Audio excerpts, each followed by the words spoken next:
Le monologue du vagin ne s'arrête pas ce soir. On se poursuivra le 6 juin. Voilà, alors, vous avez compris que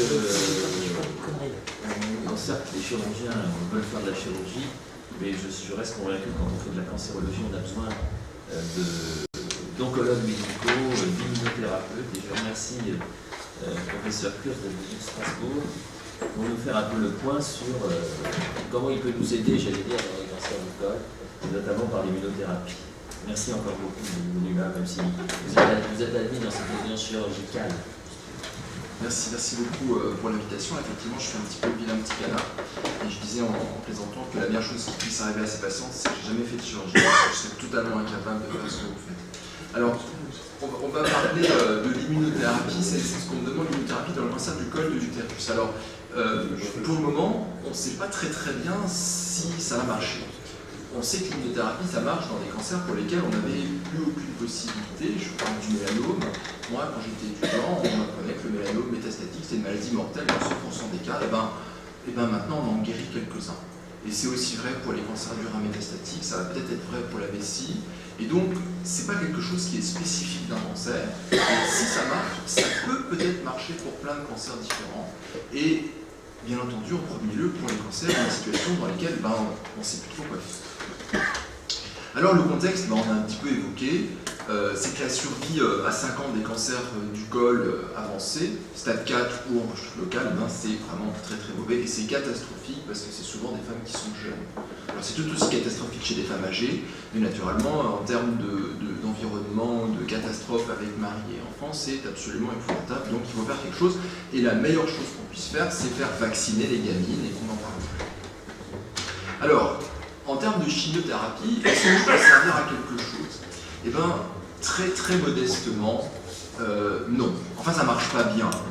La chimiothérapie, il n'y a aucun nouveau médicament de chimiothérapie qui soit sorti de manière significative depuis une vingtaine d'années en cancérologie. Le standard, c'était la monothérapie jusqu'à il n'y a pas très longtemps, avec des sels de platine, du Taxol, du topotécan, enfin vous voyez des choses qui ne sont pas très nouvelles, avec une médiane de survie globale d'environ 6 mois. Donc vraiment très mauvais. On a essayé de faire des combinaisons, c'est-à-dire de rajouter un sel de platine et du Taxol par exemple. On a montré qu'effectivement ça faisait un peu mieux, enfin c'était nettement plus toxique. Et plus toxique dans des situations parfois complexes, notamment de récidive centropelvienne, avec, on en parlait, des fistules, des problèmes infectieux, et vous imaginez très bien les conséquences d'une neutropénie prolongée liée à la chimiothérapie sur ces terrains, ça peut donner des catastrophes. Alors, qu'est-ce que ça donne la chimiothérapie? Eh bien, ça ne donne pas grand-chose. Vous voyez, là, on ne parle même pas en termes de taux de survie, on parle en termes de taux de réponse. On peut au mieux espérer 25% de taux de réponse à la chimiothérapie. 25% de taux de réponse, et le taux de réponse, c'est ce qui va nous intéresser, ce qui va vous intéresser, surtout dans le cas des récidives locales. Donc, ce n'est pas une bonne solution. Alors, malheureusement, il n'y a pas de bonne solution, on est obligé de choisir les moins mauvaises solutions. Et la chimiothérapie, ça peut avoir son intérêt, mais quand on a des patients qui ont déjà été irradiés, on sait que ça ne marche pas bien. Ouais, parce que la chimiothérapie n'arrive pas comme il faut dans la zone irradiée, et donc on a des résultats qui sont encore moins bons que ce qu'on pouvait avoir dans des séries, on va dire, historiques où il n'y avait pas eu d'irradiation préalable. Alors je vous le disais, les Américains ont montré que la combinaison, ça faisait mieux que la monothérapie. Ouais, ça fait mieux, mais quand vous regardez la survie sans rechute, on gagne 1 mois et demi. Alors bien sûr, vous regardez les petits P, ils sont à 0,000, mais dans la vraie vie, c'est quoi? C'est une malade sur 2 va avoir une survie sans rechute d'1 mois et demi supérieure. C'est pas grand-chose. Et la survie globale, c'est 3 mois. Alors bien sûr, le petit P, on va voir qu'il est inférieur à 5%, c'est beau, mais il faut rester très modeste. La chimiothérapie, c'est mieux que rien, mais franchement, ça marche pas bien du tout dans ces situations-là. Et en plus de ça, c'est toxique. Vous voyez, je suis modeste. Alors, je ne sais pas si c'est comme ça en chirurgie, mais en cancérologie, il y a des modes.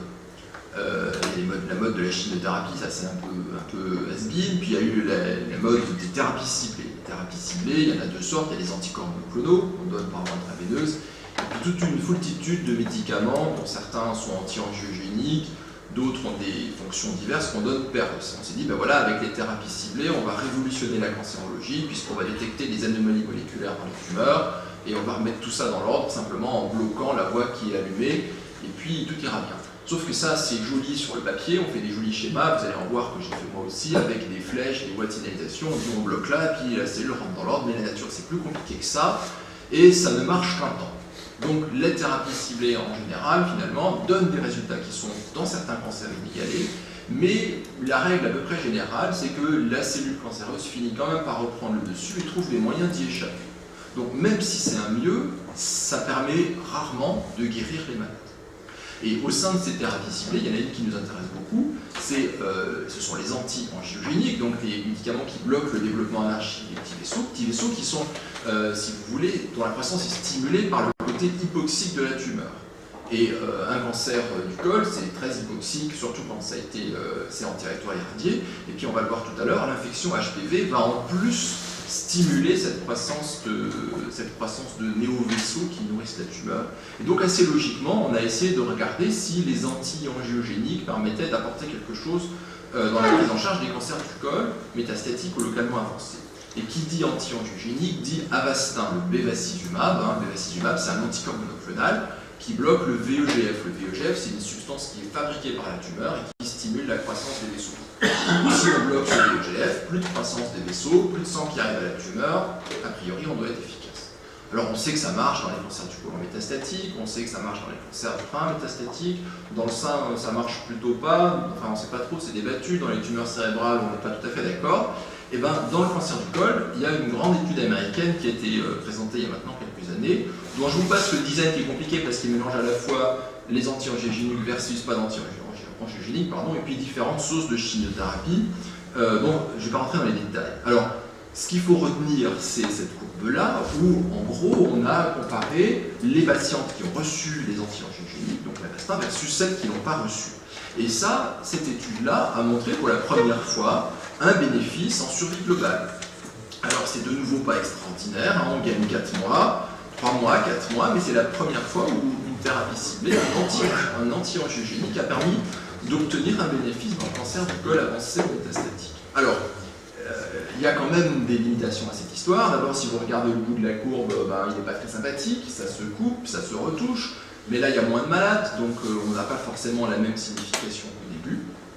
Et puis, manifestement, il y a quelque chose qui est quand même important là-dedans, c'est que quand on fait les analyses en sous-groupe, c'est-à-dire qu'on regarde les patients qui ont été irradiés avant et celles qui n'ont pas été irradiées, on voit que ça marche aussi bien. Donc ça, c'est plutôt une bonne nouvelle. Ça veut dire que même si cette patiente a été irradiée, eh ben, on a la possibilité de lui donner de l'Avastin, du bevacizumab. Sauf que l'Avastin, ça donne des fistules. Et ces patients qui ont des rechutes locales, alors je sais que Christophe n'est pas d'accord avec moi, on sait déjà. Il dit la fistule, de toute façon, elle l'a déjà. Je dis ouais, enfin, quand on donne l'Avastin et qu'on aggrave la fistule, c'est pas extraordinaire. On a déjà eu cette discussion. Bon, donc, bref, on ne peut pas toujours en donner. Et puis aujourd'hui, en France, on a un problème de remboursement. Parce que l'Avastin, dans le cancer du col, il n'est pas remboursé. Pourtant, on a une étude de phase 3 qui montre que ça augmente la survie globale, mais bénéfices insuffisants, tout ça, il faut faire des économies. Bien. Donc, le seul moyen de pouvoir continuer à en donner, c'est de trouver des essais cliniques où on l'utilise pour pouvoir inclure ces patients dans les essais cliniques. Ça a été signalé déjà par Gwenel tout à l'heure. Pendant ce temps, dans le monde, ailleurs, aux États-Unis, il y a tout ça. Tout ce qui est en vert, là, c'est des thérapies ciblées et puis des nouveaux médicaments dont vous connaissez peut-être pas le nom, ipilimumab, nivolumab, tout ça, c'est des médicaments d'immunothérapie. Et je viens maintenant au sujet principal, c'est pourquoi est-ce qu'il faut faire de l'immunothérapie, pourquoi est-ce qu'il faut essayer d'implémenter l'immunothérapie dans le cancer du col. Pour faire ça, je suis obligé de vous infliger un peu de biologie et je vous présente mes excuses à l'avance. Alors, on va revenir à l'école des lymphocytes. L'école des lymphocytes. On y va doucement, alors vous pouvez m'interroger si ça... Justement, je sais bien. Mais si ça coince, n'hésitez pas à me dire stop, on n'a pas compris. Donc, on revient à l'école des lymphocytes, c'est ce qui nous est arrivé à tous quand on était tout petit. Dans notre thymus, ce bon vieux faux, on fait la maturation des lymphocytes. C'est-à-dire qu'au tout début, notre système immunitaire, il est totalement naïf. Il ne sait rien reconnaître. Donc il y a une première étape qui se fait dans le cortex du thymus, où les lymphocytes vont apprendre à reconnaître tous les antigènes. Ils reconnaissent tout, et dès qu'il y a un clone de lymphocyte qui reconnaît un antigène, il mémorise, et il est capable de bouger, de proliférer, de l'attaquer. Ça, c'est la première étape. Mais ça serait pas génial parce que si nos lymphocytes étaient capables de reconnaître tous nos antigènes, ils nous attaqueraient en permanence. Donc il faut faire une deuxième étape qui a lieu dans la médula, le thymus, où on va faire ce qu'on appelle une sélection négative, ça veut dire qu'on va aller tuer tous les lymphocytes qui reconnaissent les antigènes du soi. D'accord ? Donc d'abord, on sélectionne ceux qui reconnaissent tout le monde, et puis après on tue tous ceux qui reconnaissent nos propres antigènes. Donc assez logiquement, à la fin de cette histoire-là, il ne nous reste plus que des lymphocytes qui sont éduqués à reconnaître des antigènes qui ne nous appartiennent pas. Ça c'est pratique, c'est les antigènes viraux, c'est les antigènes exogènes de toutes sortes, et puis ça peut être des néo-antigènes, ça veut dire des antigènes qui apparaissent dans notre organisme, qui se démasquent au cours de la vie, alors qu'auparavant ils étaient masqués à l'époque où on éduquait les lymphocytes. Et dans ces néo-antigènes, donc des nouveaux antigènes, eh ben, il y a des antigènes tumoraux, parce que sous l'effet des mutations, des protéines qui sont exprimées de manière différente, qui apparaissent à la surface de la cellule, des gènes qui sont amplifiés, ben, dans les cancers, on va voir apparaître de nouveaux antigènes. Et normalement, notre système immunitaire, il devrait reconnaître ces nouveaux antigènes, il devrait attaquer les cellules qui les portent, et il devrait exactement flinguer la tumeur. Sauf que, eh ben, il faut connaître que ça ne marche pas. Et la meilleure preuve que ça ne marche pas, c'est qu'on fait des cancers. Il s'ajoute à ça que dans les néo-antigènes rentre la problématique des infections virales. On l'a évoqué, il y a le problème d'HPV dans le col, et bien HPV, ça fait tout un tas de choses, je ne vais pas rentrer dans le détail, mais ça fait ça, HPV, ça augmente le fameux VEGF. C'est celui qui stimule la prolifération des vaisseaux. C'est une des raisons pour lesquelles les anti-angiogéniques, ça marche. Mais aussi, pour faire tout ça, il y a des protéines virales qui vont s'exprimer dans la tumeur. Et ces protéines virales, c'est typiquement le siège de nouveaux antigènes. À l'époque où notre système immunitaire a été éduqué, il n'était pas question d'avoir de l'HPV. Et la présence de cet HPV, ça fait quoi? Ça fait que d'un côté, vous avez un dérèglement du fonctionnement des cellules tumorales avec l'augmentation de l'angiogénèse, ça je vous le dis, mais aussi une dégradation de P53. P53, c'est une protéine qui permet de nettoyer le génome en quelque sorte. Donc vous avez plus de mutations. Donc d'un côté, le fait que P53 ne marche pas donne plus de mutations dans la tumeur, ça veut dire plus de nouveaux antigènes. Et puis la simple présence des protéines virales fait que vous avez aussi plus de nouveaux antigènes. Donc l'infection HPV, finalement, c'est un truc qui doit rendre la tumeur très très immunogénique. Donc une bonne idée pour aller faire de l'immunothérapie là-dessus. Alors cette histoire de charge mutationnelle, en gros plus vous avez de mutations, plus vous avez de néo-antigènes, plus l'immunothérapie doit marcher, c'est pas simplement une vue de l'esprit parce que sur ce schéma-là, vous avez en quelque sorte le top 10 des cancers sur lesquels il y a le plus de charge mutationnelle et de néo-antigènes. Et vous voyez quoi? Vous voyez en haut, le pire c'est le mélanome, puis vous avez le cancer bronchique, puis vous avez le cancer de la vessie, et mince, c'est sur cela que ça marche l'immunothérapie, c'est ce que je vous ai dit tout à l'heure. Dans le mélanome ça marche, dans le poumon ça marche, c'est en train de supplanter la chimiothérapie, ça marche mieux que la chimiothérapie. Dans le cancer du côlon ça marche pas, sauf ceux qui sont MSI, donc ceux qui ont une instabilité des microsatellites, ça veut dire ceux qui ne sont pas capables de réparer les lésions de l'ADN, donc ceux qui accumulent des mutations. Et puis vous voyez que le cervix, il n'est pas très loin. Il n'est pas très loin et il est dans le top 10 des cancers qui ont la plus forte charge mutationnelle, donc ceux qui sont le plus susceptibles de répondre à l'immunothérapie. Jusque-là, ça va. Super. Maintenant, comment ça marche? Non, c'est facile. Au tout début, dans la tumeur, ou quand vous avez une infection virale, vous avez des cellules qui vont détruire, qui vont digérer les cellules qui sont mortes, qui vont digérer les cellules infectées, les cellules attaquées par la tumeur, et qui vont présenter à leur surface le produit de la digestion. C'est ce qu'on appelle les cellules présentatrices d'antigènes. Ça fait partie du système des macrophages. Et cette cellule présentatrice d'antigènes, elle bouffe la cellule tumorale, elle la digère en petits morceaux et elle montre à la surface des petits morceaux de la cellule pour essayer d'éduquer le système immunitaire.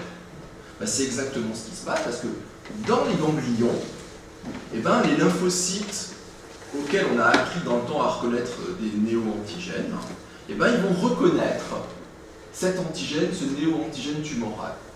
Et s'ils reconnaissent ce néo-antigène tumoral, ils vont se mettre à proliférer. Ça y est, ils ont appris à reconnaître un truc, Enfin, ils savent reconnaître ce truc-là, ils savent que c'est nouveau, donc ils doivent l'attaquer. Ça, c'est la première étape où il y a des mécanismes qu'on va utiliser pour améliorer l'efficacité de la réponse immunitaire. Et puis, ces lymphocytes, une fois qu'ils sont activés, ils vont repartir dans la circulation, aller dans la tumeur, pour reconnaître les antigènes tumoraux sur les cellules tumorales et essayer de tuer les cellules tumorales. C'est le deuxième point de contrôle. D'accord? Donc, l'antigène tumoral est montré par une cellule présentatrice d'antigène. Le lymphocyte reconnaît, s'excite, prolifère. Une fois qu'il est proliféré, qu'il est excité, il fiche le camp dans la circulation, il va dans la tumeur pour essayer de retrouver, comme le chien qu'on fait pister là, le mouchoir là, dans les films policiers, pour retrouver la cellule tumorale, la truffe si vous voulez, c'est meilleur, et va aller tuer la cellule tumorale. Donc c'est comme ça que ça doit marcher, et en fait c'est comme ça que ça marche pas bien. Et bien pourquoi ça marche pas bien? Parce qu'il y a des mécanismes de contrôle, des mécanismes de frein. Le mécanisme de frein naturel, le premier mécanisme, c'est entre le lymphocyte T qu'on éduque et cette fameuse cellule présentatrice d'antigène. Vous voyez que là, la cellule présentatrice d'antigène, elle montre un petit triangle rouge, c'est l'antigène tumoral, et ça stimule le lymphocyte. Mais en même temps, vous avez ici une interaction entre deux molécules, une molécule de la cellule présentatrice d'antigène et le lymphocyte qui freine. Donc d'un côté, vous avez l'accélérateur du lymphocyte, de l'autre côté, vous avez le frein. Ça, c'est un mécanisme normal. Et bien, on voudrait pouvoir enlever le frein. D'accord? Et bien, pour enlever le frein, qu'est-ce qu'on fait? On fait un anticorps monoclonal, c'est ce fameux ipilimumab, qui va reconnaître le frein, ici. Et qu'est-ce qui se passe? Eh bien, l'anticorps monoclonal reconnaît le frein, il bloque cette interaction entre ces deux molécules, donc on enlève le frein, puisqu'il n'y a plus le système de freinage ici, et il ne reste que l'accélération. Donc là, au moment où on apprend au lymphocyte T à reconnaître l'antigène tumoral, on lâche les chevaux. On lui dit, vas-y, reconnais, t'occupe pas du frein, on enlève. Et ça marche. On a guéri des mélanomes métastatiques, j'ai guéri des mélanomes métastatiques, alors pas beaucoup, mais j'en ai guéri, alors qu'avant, j'en avais jamais guéri. Si, tous les autres sont morts, avec l'immunothérapie. Donc ça fonctionne. Une première utilisation de l'immunothérapie, c'est dans cette première partie de la reconnaissance de l'éducation des lymphocytes, où on va enlever le frein et permettre au lymphocyte de s'éduquer à fond quand il reconnaît un antigène tumoral. Le problème, c'est que dans la tumeur, vous savez qu'il y a plein de lymphocytes, vos pathologistes, quand ils vous rendent les comptes rendus anatomopathologiques, ils vous disent souvent la tumeur est massivement infiltrée par des lymphocytes. Vous voyez ça? Qu'est-ce qu'ils foutent là? Le problème, c'est qu'ils foutent rien. Ils font rien, ils sont épuisés. Pourquoi ils sont épuisés? Parce que, en fait, non, comme les chimioïdes, vous avez deux situations. Soit c'est une présentation brève et intense de l'antigène, comme dans une infection virale, à ce moment-là ça marche, et puis il reste des cellules mémoires. Soit la présentation d'antigène, elle dure, le système immunitaire n'arrive pas à l'éduquer, et le lymphocyte, au bout d'un moment, il laisse tomber. Il laisse tomber parce qu'il n'arrive plus. Il n'arrive plus et donc il est épuisé. Et c'est bien ça le problème, c'est que les tumeurs sont pleines de lymphocytes T qui sont épuisés. Et pourquoi ils sont épuisés?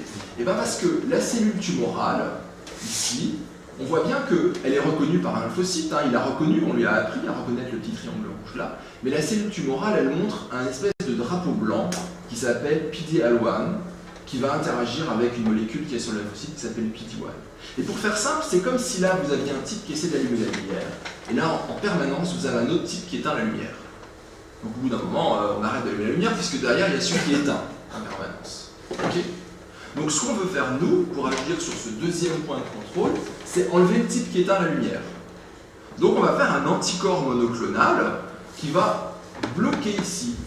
Je vous ai donné l'exemple tout à l'heure, le nivolumab, vous voyez, il va se mettre là, et il va bloquer l'interaction qui éteint le lymphocyte. Donc vous allez vous retrouver avec des lymphocytes qui auront appris à reconnaître la tumeur, première étape, qui seront allés dans la tumeur, deuxième étape, et vous enlevez le frein. Donc vos lymphocytes, ça y est, ils sont à leur place, ils font le boulot, et ils vont attaquer et détruire la cellule tumorale.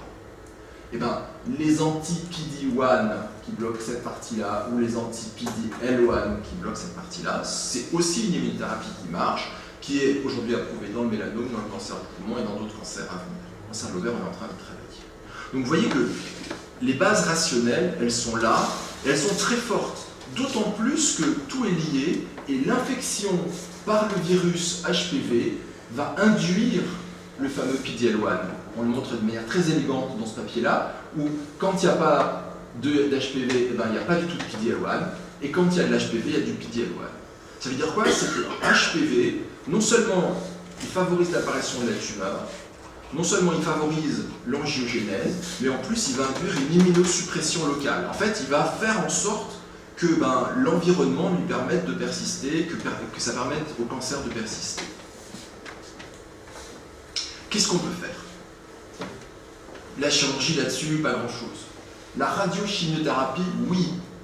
Peut-être néoadjuvante. Pourquoi? Parce que quand on va faire de la radiochimiothérapie, on va faire péter des cellules. Et on va relarguer des petits morceaux de cellules qui pourront être mangés par les cellules du système dendritique, qui sont des cellules présentatrices d'antigènes. Donc on va avoir plus de choses à montrer aux lymphocytes. On va bien sûr pouvoir faire de l'immunothérapie par des anti-PD-1, PD-L1. Également donner des choses qui améliorent la trophicité des lymphocytes. J'ai malheureusement pas le temps d'en parler, mais en tout cas, on a dans le cancer du col de l'utérus aujourd'hui toutes les armes et toutes les bases rationnelles pour essayer. HPV, on sait pourquoi. Les lymphocytes dans la tumeur, on sait pourquoi. L'absence d'autres possibilités thérapeutiques, malheureusement curatives, on le sait bien. Ça veut dire qu'il faut vraiment essayer de faire quelque chose avec l'immunothérapie. Et il y a des essais qui commencent, ça y est, qui ouvrent. D'abord en situation où on ne sait plus quoi faire, et puis j'espère, et on l'espère tous, en situation néoadjuvante, alors pas pour les petits cancers au début, mais avant de se lancer dans des grandes opérations de sauvetage, peut-être que ça vaut le coup, et peut-être qu'on va vraiment faire gagner de la survie à ces malades. Ce qui est intéressant, et je voudrais, avant de passer à ces quelques lignes de conclusion, ce que je voudrais vous dire, c'est que dans le mélanome, dans les cancers du rein, dans les cancers du poumon, quand on regarde les courbes de l'immunothérapie, vers 20% de taux de survie globale, ça plafonne. Ça plafonne et les malades arrêtent de mourir. Ça veut dire que grosso modo, vous avez un malade sur 5 qui sera peut-être guéri, peut-être pas guéri, mais qui va vivre très longtemps. Et peut-être que son système immunitaire est éduqué. Et moi j'en ai comme ça, des malades qui ont des cancers du rein, qui ont des mélanomes, et qui sont des survivants à long terme. Et sans immunothérapie, ils devraient être morts, ces malades. C'est pas possible. Et parfois on arrête l'immunothérapie et on croise les doigts et ils ne meurent pas. Ça veut dire que leur système immunitaire, il a été éduqué. Et peut-être que ça ne va pas marcher chez toutes nos patientes, mais peut-être que ça va marcher chez quelques patients. Et même si on n'a que 20% de ces malades qui sont guéris, aujourd'hui c'est 0,1, il faut bien dire ça, donc ça vaut vraiment le coup d'essayer. Alors il faut inclure dans les essais cliniques, le groupe gynéco que vous connaissez va lancer des essais ou participer à des essais. C'est pas toujours facile de mettre les malades dans les essais parce que parfois elles sont en mauvais état général, elles sont infectées, elles sont dénutries, enfin elles n'ont pas les critères. On voudrait mettre dans les essais que des malades en pleine forme, OMS 0, pour pas maigrir et tout, mais ça n'existe pas, d'accord. Et puis quand même, c'est extrêmement cher tout ça, et c'est malheureusement un traitement de riche pour un cancer qu'on voit souvent dans les pays pauvres. Alors bien sûr, on a aussi ici des patients qui ont des cancers du col avancé. Il faut vacciner, il faut vacciner, il faut vacciner. Enfin, je veux dire, s'il y a un seul mot, vous verrez que c'est ça. Voilà, je vous remercie.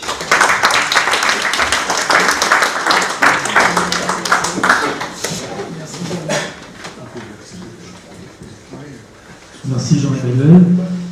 Ce type de questions?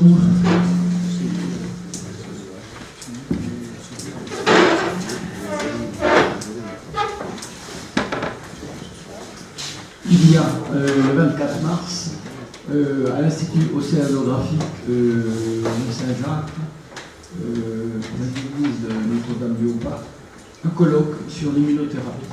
J'ai reçu une invitation organisée par l'Institut. C'est l'immunothérapie en général. C'est pas focalisé sur tel type. C'est vraiment. Je parlais de mode tout à l'heure. Le système immunitaire, c'est le fruit de millions d'années d'évolution. C'est sans doute la meilleure arme contre le cancer. Il faut peut-être l'aider un petit peu. Ça marchera beaucoup mieux que les thérapies ciblées. Ce qu'il faut savoir, c'est qu'on commence à avoir des mécanismes d'échappement. Même moi, je vous disais, ça ne va jamais échapper, c'est pas possible. Bah si, il commence à y avoir des mécanismes d'échappement. Mais malgré tout, il y a des malades guéris. Et moi, j'y crois. Enfin, si j'y croyais pas, il faudrait que je change de métier. Hein. Mais il faut essayer de se bagarrer pour qu'on arrive à faire des essais. Dans le col, tu n'as pas peur que cette fraction soit un peu trop ancienne pour que ça puisse être un moyen d'action? Parce qu'on a l'impression que ça effectivement démarrait très fort sur certaines localisations, les mélanome, etc. Tu l'as rappelé. Le col, ça a l'air moins... Moi, je voudrais répondre, parce que tu vas répondre aux deux questions quand j'avais la même question, mais dans l'autre sens. Il y a eu quand même pas mal d'essais dans les cancers in situ d'injection intracervicale. J'ai souvenir de plusieurs essais, il y en a eu à Saint-Louis. Tu dois bien nous dire tout ça. Et donc, puisqu'on savait bien que c'était un cancer viral, on a fait de l'immunothérapie. Alors que je ne vais pas parler du T40, je ne vais pas parler du poly-A-poly-U, donc tout ça c'est notre génération à nous. Là, je me tourne vers ceux qui ont connu ça. Il y a bien le BCG dans la vessie. Non, c'est pas du tout pareil. Mais ce que je veux dire, c'est que, et puis pour te raconter ma propre vie, j'ai fait ma médaille d'or sur l'immunothérapie des cancers du sein injectés, et on avait des réactions qu'on ne comprenait rien du problème. Mais ce qui est intéressant, tu sais qu'on s'intéresse aux lymphocytes dans la tumeur, on ne sait pas très bien ce qu'ils font. Donc je crois que vous êtes, grâce à vous et à la biologie, on est en train de comprendre comment ça marche. Ma question, c'est est-ce que chez les jeunes filles qu'on voit qui ont malheureusement un cancer in situ, tu vois, très petit, ou voire des CIS, pourquoi on ne les guérit pas? Tu sais que comme moi, il y a aussi dans le CIS, dans l'histoire naturelle des cancers du col, il y a 80% des femmes qui ont une infection HPV et t'en as seulement 10%. Bon, alors ça, on commence à comprendre un peu l'installation moléculaire du génome viral. Mais est-ce qu'on ne pourrait pas aussi faire est-ce que tu t'intéresses à cette partie d'immunothérapie qui rejoint l'idée de Fabrice, c'est que si on arrive trop tard et qu'il y a déjà quelque chose qui est vieilli, est-ce qu'il ne faut pas le faire avant? Le problème, c'est que là, je vous présente ça de manière, enfin c'est la magic bullet, comme disent les Anglais. Il y a des effets secondaires quand même. Je mets de côté l'histoire des sous. Faisons comme si l'argent n'était pas un problème. Il y a des effets secondaires parce que quand on fait ça, je vous ai dit qu'on peut agir sur le premier point de contrôle, ça marche un peu, pas mal. On peut agir sur le deuxième point de contrôle, ça marche mieux. On peut agir sur les deux en même temps, ça marche encore mieux. Sauf qu'à trop vouloir libérer les freins du système immunitaire, on finit par avoir les enquiquinements. Et la toxicité de l'immunothérapie, c'est à peu près tout ce que vous pouvez imaginer de possible en termes de maladies auto-immunes. Donc c'est assez logique finalement, à force d'empêcher d'enlever tous les freins et de dire aux lymphocytes allez-y, allez-y, allez-y, allez-y, ils vont finir par reconnaître des antigènes qui ressemblent un peu à des antigènes du soi et à déclencher des maladies auto-immunes. Et on peut tout exactement la même chose que ce qu'on voit dans les GVH, où il y a des diarrhées, des colites gravissimes. On peut perdre des malades, heureusement c'est rare, mais si on ne sait pas reconnaître sur des colites gravissimes, avoir des hépatites auto-immunes, des panhypophysies, des hypothyroïdies, des douleurs articulaires. Enfin, c'est des effets secondaires qui sont complètement inhabituels pour les oncologues médicaux. Il faut qu'ils apprennent, et les médecins généralistes et tout le monde aussi, parce que ouais, la diarrhée, c'est pas grave. Non, non, ça peut être très très grave. Et donc, faire ça sur des patientes qui ont des cancers de meilleur pronostic, plus précoces, c'est un peu dangereux peut-être encore aujourd'hui. Et vous avez parlé de la vaccination. Vous êtes deux orateurs à avoir parlé de la vaccination, en ayant cité l'exemple de l'Inde. Donc, pourquoi est-ce que vous pouvez nous expliquer un peu le mécanisme tout bête en face? Deuxièmement, nous dire les effets secondaires de la vaccination et pourquoi ça ne prend pas en France, parce qu'on a l'impression que ça a l'air de marcher, mais pourquoi ça ne prend pas chez nous?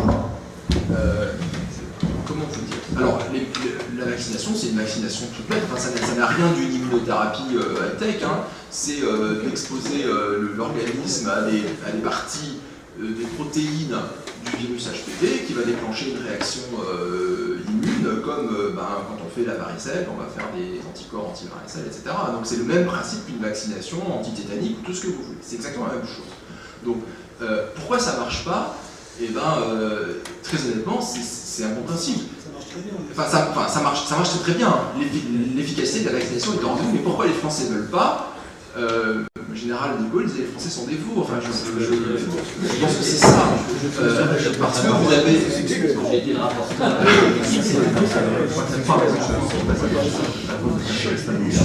La première question, c'est que l'HPV, il y a plusieurs types d'HPV. Il y en a 33, et il y en a 14 cancérigènes. Il y a deux types de vaccins qui sont au commerce actuellement. Il y a des vaccins qui sont bivalents et des vaccins sexavalents, et on a un vaccin non-avalent, si je ne me trompe pas. Et donc, le problème pour les jeunes filles, enfin pour expliquer aux mères, c'est que même si tu es vacciné, pour le moment, dans l'état actuel de la connaissance, on doit continuer à faire des frottis et faire du dépistage. Et on a un problème, deuxièmement, en France, qu'on n'a pas vacciné les garçons. Alors, dans certains pays, il y a la vaccination des garçons qui est proposée également. Ça, c'est une première information. La deuxième information, c'est que le contact avec l'HPV se fait chez 70, donc j'ai dit tout à l'heure, c'est jusqu'à 80%, lors du premier rapport sexuel. puisque le virus est très ubiquitaire et que énormément de garçons en sont porteurs. Et donc il est difficile de faire admettre dans notre vie sociétale de dire à une mère, madame, il faut vacciner avant 13 ans, puisque je ne sais plus exactement la date, mais je crois que c'est remboursé jusqu'à 17 ans, si je me souviens. 19, je sais plus. Enfin, peu importe. Donc, il y a trois problèmes. Il y a un problème, purement viral, et donc peut-être que le vaccin non avalant améliorera les choses. 2, il y a un problème que il faut pour le moment, tant que ce n'est pas complètement éradiqué, poursuivre le dépistage et donc les frottis réguliers, etc. Et 3, il y a un problème sociétal d'organisation. À tel point que dans notre rapport, on a discuté vraiment une démarche scolaire, une démarche dès l'école, avec le médecin, le rôle des médecins scolaires. Et là se greffe un problème complémentaire, c'est que les médecins scolaires dépendent de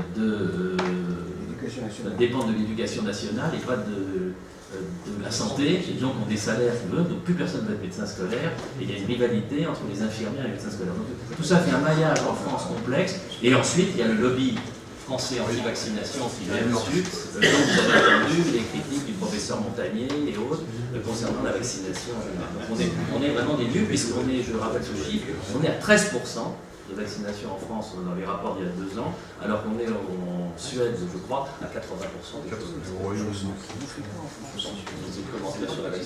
C'est dramatique. Et vous n'imaginez pas, moi j'essaie de faire vacciner des patients contre la grippe l'hiver, mais le nombre de patients qui me disent non, je suis contre les vaccins, mon médecin traitant est contre. Il me donne de l'homéopathie qui a un vaccin de traité. Enfin, on va pas me lancer tout à l'heure, mais c'est vraiment un problème. Il ne faut pas oublier pour la vaccination HPV que, outre la prévention du cancer du col, qui reste un cancer rare aujourd'hui, ça permettrait de diminuer de façon majeure le diagnostic et le traitement de toutes les dysplasies du Covid-1 qui sont une source énorme d'hospitalisation, de consultation, d'intervention, de séquelles obstétricales, etc. Le stress, bien sûr. Sans compter ce vaccin, du cancer réel. les cancers ORL HPV, ils répondent bien à l'immunothérapie, pour des raisons que vous comprenez. Je voudrais juste profiter de ta présence parce que je sais pas. Qu'est-ce qu'on appelle exactement les cartes T-cells? Excuse-moi les cartes T-cells. C'est l'autre partie de l'immunothérapie. Alors c'est complètement différent. Ça consiste à récupérer des lymphocytes. Ça consiste à récupérer des lymphocytes du malade et à bricoler leur récepteur T. Vous avez vu qu'à la surface de mon lymphocyte, il y a un récepteur T là, qui reconnaît l'antigène porté par la cellule présentatrice d'antigène. Et bien ça consiste à réingénérer, c'est un angle mot, les lymphocytes du malade pour coller dessus un récepteur bricolé spécialement pour reconnaître l'antigène porté par la maladie. D'accord ? Donc il faut récupérer des lymphocytes, il faut intégrer le gène d'un récepteur T fait spécialement pour reconnaître un antigène de la maladie, et ensuite restimuler ces lymphocytes T qu'on a bricolés, les faire proliférer et les réinjecter. Donc ça coûte horriblement cher, puisque le premier traitement c'est 500 000 $ par malade, il y en a un nouveau qui est sorti qui est beaucoup moins cher, il est qu'à 475 000 ou 425 000, maintenant j'ai un petit doute. Ceci étant, il y a des gamines avec des leucémies aiguës qui ont été guéries avec ça. Alors aujourd'hui on ne peut pas faire ça à large échelle parce qu'on n'a pas les moyens. Mais c'est complètement différent parce que là, avec l'immunothérapie que je vous ai montré, on utilise les récepteurs T de nos lymphocytes, on enlève juste le frein, on ne touche pas à l'accélérateur en quelque sorte. Et dans les CAR T-cells, on enlève l'accélérateur, on va dire d'usine, et on met un super accélérateur à la place. Bien, est-ce qu'il y a des dernières questions sur l'ensemble des communications sur le cancer du col? Écoute, je voudrais remercier la semaine prochaine, ce sont des communications libres extrêmement variées, je ne pas sur les yeux, mais ceux qui peuvent venir, je suis toujours voilà. Je rappelle aux membres qu'il faut penser à les synthétisations.